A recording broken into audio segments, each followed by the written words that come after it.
Hello, welcome everybody to this UPSC mains answer writing session. Today, because this is the first session, I will be discussing the do's and don'ts and how to approach mains answer writing.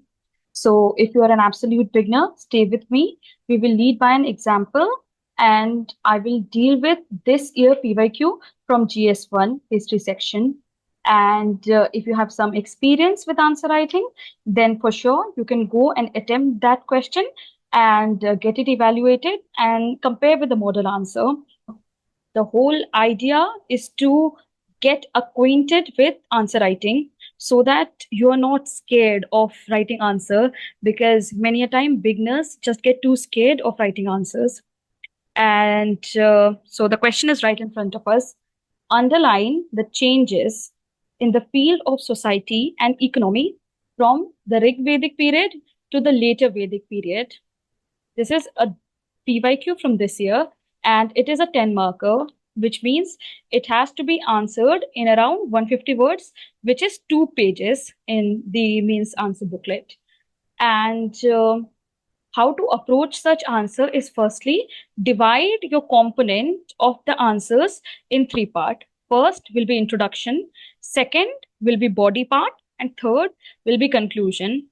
And so this is a very clear factual question which can be approached in a way by defining what the topic is about. If it is Vedic period, you are not supposed to define it. However, you can give a timeline, and what is being asked in the question, you can just put it clearly in the introduction part itself, which has been given about the timeline of Rig Vedic period and later Vedic period. Also, it would be suggested that you can draw maps, but if you're a beginner, let's first focus on content and we can do value addition later. But if you have some experience, you can draw map highlighting how the changes took place from movement from western side to the eastward side due to the discovery of iron and plow access, etc. So this is how you're supposed to answer. The introduction should give a basic quick glance into what the question is about. And as the question now keeps on asking, underline the changes in the field. So we have to understand changes, and a good way to explain changes or differences between any two topic which is given is to draw a table and make 3 columns. First, to argue what parameter is being discussed here. So we can make 2 tables of Rig Vedic, 2 table, one underlining social changes and one underlining economic changes, because it has been written clearly in the field of society and in the field of economy. And I would highly suggest to bifurcate those two as is suggested in the model answer. So what you can do is social changes, make a diagram for parameter, Rig Vedic and later Vedic, and the parameter will help you to clearly put into an evaluator's mind what is being discussed, because social stratification, status of women, religion, etc., these are social parameters, right? So you can discuss the difference, which is how Rig Vedic period the society was a little bit fluid and Varna system was based on occupation, and it was not very much very strict division and very hierarchical division was not present. But in later Vedic period, it got much more rigid. So this is one of the parameter which you have to express while writing answer. Then status of women, this again, it's a very important parameter, right? And then religion, you have to talk about female gods, male gods, etc.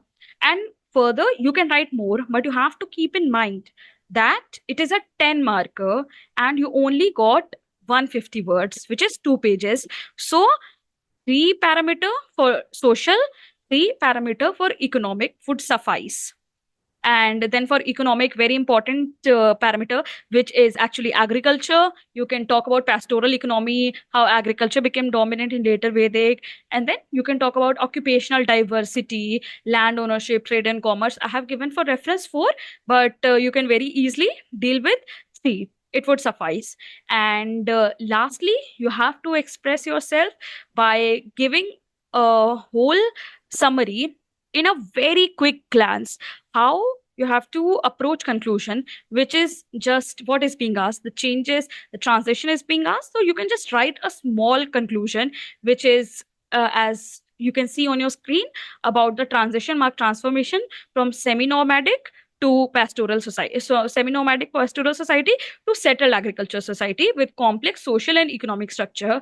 And this further helped us to lay the foundation of Indian civilization. This is a very simple question, very factual, and you can answer it very easily. And this is how you have to approach answer writing.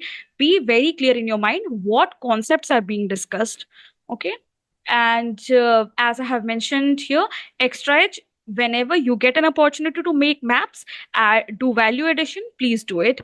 And try to understand what the question is and break it in parts. For example, the second question, which is evaluate the nature of Bhakti literature and its contribution to Indian culture. Again, this is a PYQ, and again, this is 10 marker. So you have got 150 words and you have got 2 pages. Again, try to understand what we have to do in this question. We can definitely break it into 2 parts, which is nature of Bhakti literature, and then second part would be contribution to Indian culture. Okay. And you can begin by defining what is Bhakti literature or what was Bhakti movement. You can do either way, no problem in that. Okay, so start by defining how in the 6th 7th century it flourished, and also it continued till 17th century.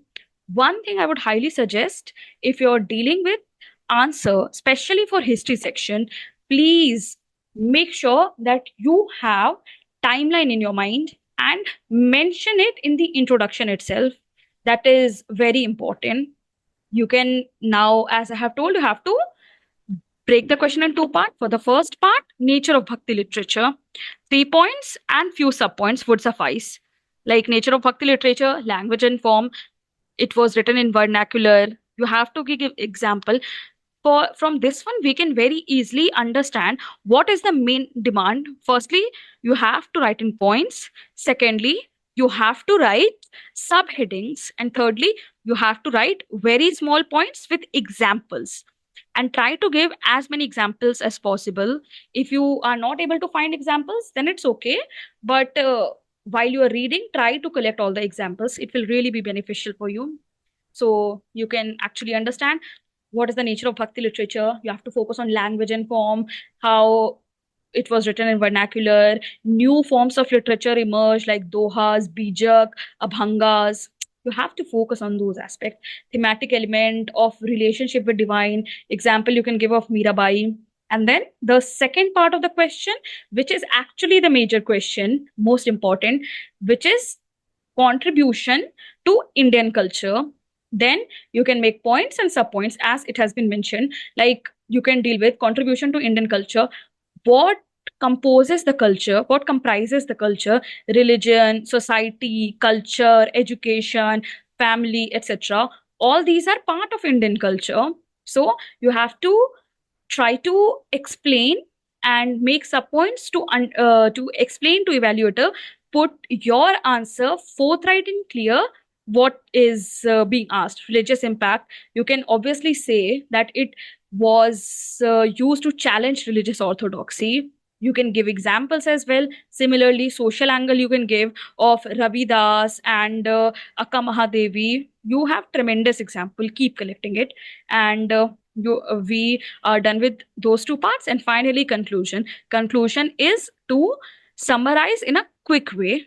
Like because it is history question, it would be very, and all these questions are very factual, so it would be very easy to just summarize it. There are various approaches to writing conclusion, and as we approach to different sections, to different topics, we can actually be able to see how the various types of conclusion comes into play. But right now, we will be focusing on very basic form, which is to summarize in a quick way, which is Bhakti literature represents a unique confluence of spiritual devotion, and it has shaped Indian culture as well for the long run. So now we will discuss the third question, which is based on the UPSC pattern as well. and it is a 15 marker. It's a big question, and for 15 marker, you have to write 250 words and you will get 3 pages. So try to understand how we will break the questions, because it is very important to break the questions in part. Let's deal with this together. Critically examine the successes and limitations of the moderates in shaping Indian nationalist movement, analyzing how their strategies laid both the groundwork for future mobilization and exposed their limitations in countering British colonial authority. So, the point is critically examine, and even it has been exemplified and elaborated in the question that you will have to expose their limitations as well. So, you have to address it in two parts. Firstly, to tell what their successes were, and then to tell what their limitations were. And then you have to conclude by saying how it impacted the future nationalist movement. So let's try to answer this. As I have already told, if it is a history question, then what you'll have to do? You'll have to do you'll have to be writing chronology and years and dates. So for moderates again, we'll get date, uh, especially year. So moderates, they were active between 1885 to 1907. At that time, Surat split, etc. It took place, and that was the very active phase of moderate movement.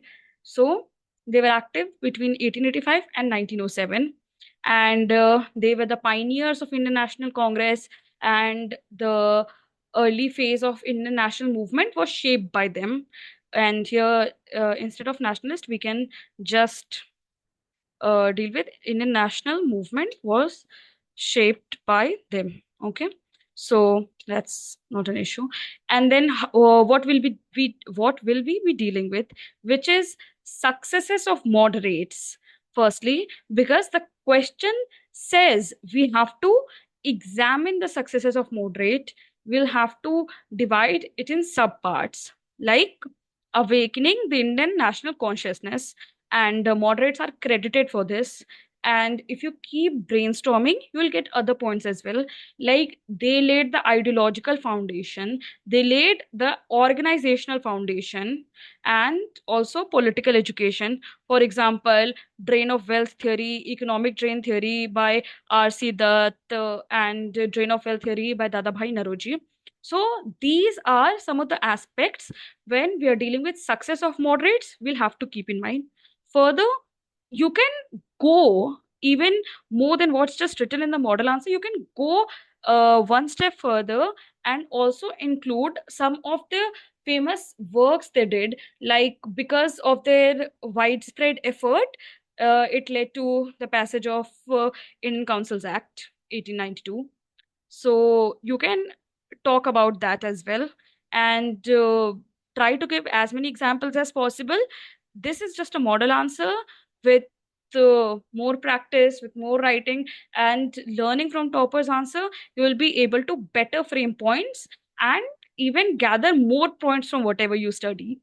So we dealt with successes of the moderates, and then let's talk about the limitations of the approach which moderates used. We have to be not be so much critical, because obviously they had a very important role in the Indian nationalist movement.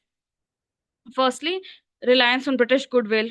So keep thinking, try to brainstorm what other could be some of the limitations. Like you can actually, I guess it's not written in the model answer, but you can actually just write it, which is a very famous term, PPP approach: prayers, petitions, and protest. This was the 3P approach by moderates. Try to use all those catchy lingos. You'll find it in Spectrum, you'll find it in Bipin Chandra, and the more you keep studying, the more you will be able to write better answers. So strategic weakness, like because they were English speaking elite class, right? So they were able to only converse and only able to attract them, and not the masses who were trained in vernaculars and local language. And that was some of the strategic weakness. And then organizational constraint, urban centric approach. They had limited financial resources because the struggle for national movement had just started. Then we'll have weakness against British repression, like carrot and because of carrot and stick policy. What happened? They would get easily wooed by British approach. Try to use those catchy lingos; it will make your answer even better. And ineffectiveness in achieving key reforms, like Indian Councils Act of 1892, which we talked about in their successes. But even that had limitations, right? Because it did not give much power to the Indian representatives there. Like they could not uh, propose any cuts in budget, they could not propose any questions impromptu. So these were some of the weakness. And also partition of Bengal, despite moderate struggle, partition of Bengal took place. So these are some of the weakness we'll have to talk about. You can even write more weaknesses, and you can talk about all the other examples you find, and keep updating your answer, because the more the points, the more the examples, it would make your answer catchier and better. And try to explain your answer point wise. And if it's factual, try to give as many facts as possible, but in a coherent manner. So that's the approach. And again, you have to summarize the conclusion in the way that I had already told, to summarize what you have written like a quick glance, because the limitations of moderates were as important as the successes. They showed what wouldn't work in fighting colonialism. This is one of the approach of writing. You can try any other approach, whatever suits you, and get it evaluated. It will be highly beneficial. This is the time to work on the mains part, because later you'll have to start working on prelims part. And that's it. So keep studying, it will be beneficial for you, and keep writing. We'll come back with GS2 later. So till then, try to write answers. Thank you.